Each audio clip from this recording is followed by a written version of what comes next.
راضی برضائے رب، رب کی رضا پر راضی رہنا.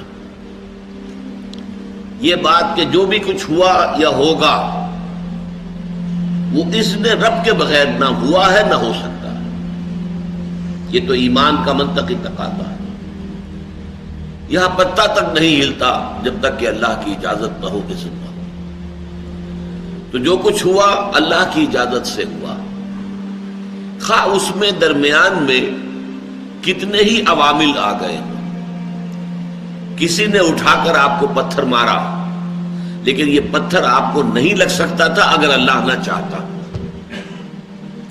پتھر مارنے والے کا عمل اپنی جگہ ہے، لیکن آپ کو اس پتھر کا لگ جانا جو ہے یہ بغیر اذن رب نہیں ہے.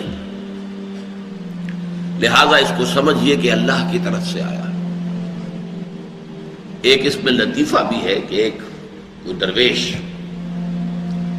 یہ کہتا ہوا جا رہا تھا ایک جذب کی کیفیت میں، جو رب کرے سو ہو، جو رب کرے سو ہو، جو رب کرے سو ہو. ایک شخص نے اٹھا کر اس کے سر پہ پتھر نے مارا. اس نے پلٹ کر دیکھا تو شخص نے کہا مجھے کیا دیکھتے ہو، جو رب کرے سو ہو. اس درویش نے جواب دیا کہ یہ پتھر مجھے تو رب کے مارے ہی لگا ہے، لیکن میں دیکھ یہ رہا تھا کہ بیچ میں منہ کس کا کالا ہو گیا، کس نے اپنے لیے جو ہے وہ عذاب اللہ کا کما لیا. ورنہ مجھے بہرحال یہ پتھر لگا ہے تو اس میں اذن رب شامل ہے. اچھا، اب جو شے اذن رب سے ہو رہی ہے، بندہ مومن کا اگر اپنا تعلق اللہ کے ساتھ مخلصانہ ہے، اس میں منافقت نہیں ہے، اس میں ریا نہیں ہے، اس میں دھوکہ نہیں ہے، اس میں فریب نہیں. مخلص، مخلصین لہ الدین، تو اللہ تعالیٰ کا تعلق بھی اس کے ساتھ ریسیپروکیٹ کرتا ہے. اللہ تعالیٰ انا عند ظن عبدی بی، حضور یہ اللہ کا قول ہے حدیث قدسی میں کہ میرا بندہ میرے بارے میں جو کچھ گمان کرتا ہے میں وہی سلوک اس کے ساتھ کرتا ہوں. اللہ تعالیٰ بھی مخلص ہے. اللہ تعالیٰ کی مرضی کے بغیر کچھ نہیں ہو سکتا. تو یقیناً جو کچھ ہوا ہے اس میں میرے لیے خیر ہے، چاہے فوری طور پر مجھے ناگوار گزرا ہے، مجھے تکلیف ہوئی ہے، میرے لیے یہ شے جو ہے ناپسندیدہ ہے، لیکن ان دی لانگ رن مجھے یقین ہے کہ اس میں خیر ہے. بیدک الخیر انک علی کل شیء قدیر. اے اللہ تیرے ہاتھ میں خیر ہی خیر ہے، تو ہر چیز پر قادر. اچھا، جو ہوگا وہ بھی اذن رب کے بغیر نہیں ہوگا. یہی تصور اس کے بارے میں ہونا ضروری ہے. اسی کا نتیجہ یہ نکلتا ہے جس کو قرآن مجید بار بار کہتا ہے، بار بار کہتا ہے، بار بار کہتا ہے، لا خوف علیہم ولا هم یحزنون. کیا مطلب اس کا؟ نہ ان پر کوئی خوف ہے نہ حزن سے دو چار ہوتے ہیں. عام طور پر یہ سمجھا جاتا ہے کہ یہ آخرت میں ہوگا. آخرت میں تو بتمام و کمال ہوگا، دنیا میں بھی ہوتا ہے. خوف کس بات کا بھائی؟ ہوگا وہی جو میرا رب چاہے گا. وہ میرا دوست ہے، میں اس کا ولی، وہ میرا ولی.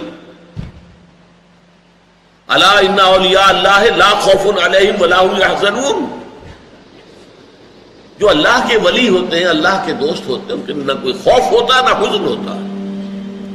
خوف کس بات کا؟ ہوگا وہ جو اللہ چاہے گا، اور جو کچھ اللہ چاہے گا اس میں کوئی نہ کوئی خیر ہوگا، چاہے فوری طور پر مجھے نظر نہ آئے.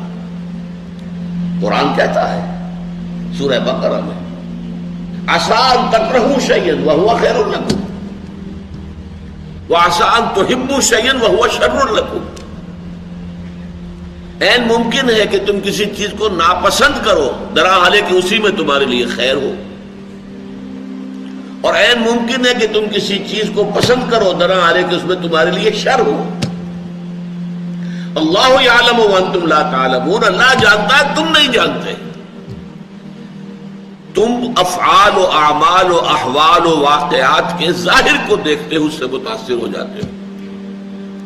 اس کے پردے میں کیا مشیت ازدی ہے، کیا ارادہ خداوندی ہے، اس کے پشت پر کیا چیز ہے جو اللہ تعالیٰ کو مطلوب ہے، یہ ہمیں نظر نہیں آتا. We are short sighted. ہماری نگاہ جو ہے بس کچھ دور تک جاتی ہے، اس سے آگے نہیں جاتی. لہذا افعال و اعمال و احوال و واقعات کے صرف ظاہر پر ہماری نگاہ ہے، باطن پر تو ہے ہی نہیں. لہذا ہم اس سے متاثر ہوتے ہیں. تو در حقیقت ایمان کا حاصل الا ان اولیاء اللہ لا خوف علیہم ولا هم یحزنون. اللہ کے دوستوں پر نہ کوئی حزن ہے نہ خوف ہے، کوئی سوال ہی پیدا نہیں ہوتا. اسی طریقے سے قرآن مجید جو ہے بلند ترین مقام جو انسان کا ہو سکتا ہے، اس کی تعبیر کے لیے الفاظ استعمال کرتا ہے رضی اللہ عنہم ورضوا عنہ. اللہ ان سے راضی ہو گیا، وہ اللہ سے راضی ہو گئے. یہ باہمی رضامندی ہے، دو طرفہ. دو طرفہ اللہ کے ساتھ تعلق ہوتا ہے، دو طرفہ تعلق ہوتا ہے. تم اللہ سے محبت کرو گے، اللہ تم سے محبت کرے.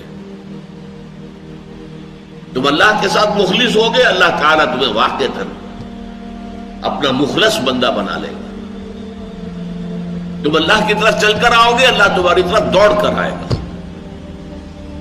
تم بارش بڑھاؤ گے، اللہ ہاتھ بڑھائے گا. تم اسے محفل میں یاد کرو گے، اللہ اس سے کہیں بہتر محفل میں تمہارا تذکرہ کرے گا، ملائکہ مقربین کی محفل میں. تم اللہ کو اپنے دل میں یاد کرو گے، اللہ اپنے جی میں تمہیں یاد کرے گا. یہ دو طرفہ معاملہ ہے. تم اللہ کی مدد کرو گے، اللہ تمہاری مدد کرے گا. ان تنصروا اللہ ینصرکم ویثبت اقدامکم. اگر تم اللہ کی مدد کرو گے، اللہ کی مدد سے مراد کیا؟ اللہ کے دین کی مدد، اس کی نصرت. اللہ تمہاری مدد کرے.